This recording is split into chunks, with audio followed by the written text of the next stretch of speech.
The Gita, Part 3, Part 1, delivered in San Francisco on May 29, 1900. Arjun asks, you just advised action and yet you uphold knowledge of Brahman as the highest form of life.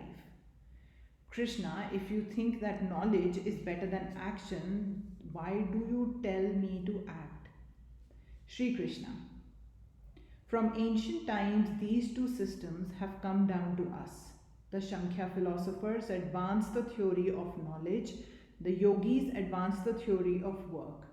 But none can attain to peace by renouncing actions. None in this life can stop activity even for a moment. Nature's qualities, gunas, will make him act. He who stops his activities and at the same time is still thinking about them attains to nothing. He only becomes a hypocrite. But he who by the power of his mind gradually brings his sense organs under control, employing them in work, and that man is better. Therefore, do thou work. Even if you have known the secret that you have no duty, that you are free, still you have to work for the good of others. Because whatever a great man does, ordinary people will also do. If a great man who has attained peace of mind and freedom ceases to work, then all the rest without that knowledge and peace will try to imitate him, and thus confusion would arise. Behold, Arjun, there is nothing that I do not possess and nothing that I want to acquire, and yet I continue to work. If I stopped work for a moment, the whole universe would be destroyed. That which the ignorant do with desire for results and gain, let the wise do without any attachment and without any desire for the results or gain. Even if you have knowledge, do not disturb the childlike faith of the ignorant. On the other hand, go down to their level and gradually bring them up. That is a very powerful idea, and it has become the ideal in India. That is why you can see a great philosopher going into a temple and worshipping images. It is not hypocrisy.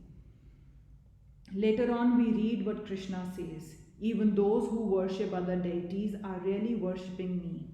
It is God incarnate whom man is worshipping. Would God be angry if you called him by a wrong name? He would be no God at all. Can't you understand that whatever a man has in its own heart is God, even if he worships a stone? What of that? We will understand more clearly if we once get rid of the idea that religion consists in doctrines. One idea of religion has been that the whole world was born because Adam ate the apple and there was no way to escape. Believe in Jesus Christ, in a certain man's death. But in India, there is quite a different idea. There, religion means realization, nothing else.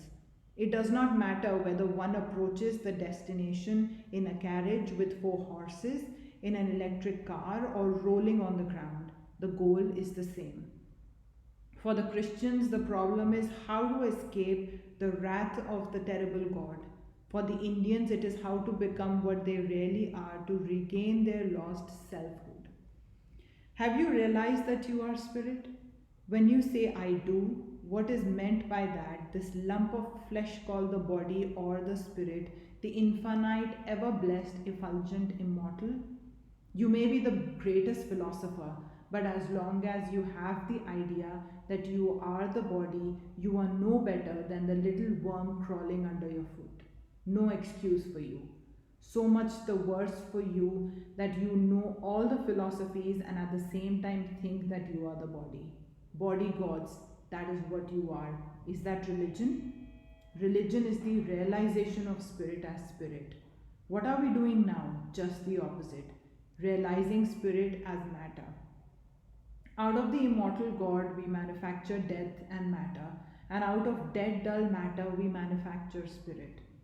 If you can realize Brahman by standing on your head or on 1 foot or by worshipping 5,000 gods with 3 heads each, welcome to it. Do it any way you can. Nobody has any right to say anything. Therefore, Krishna says, if your method is better and higher, you have no business to say that another man's method is bad, however wicked you may think of it. Again, we must consider religion as a matter of growth, not a mass of foolish words. 2000 years ago, a man saw God. Moses saw God in a burning bush.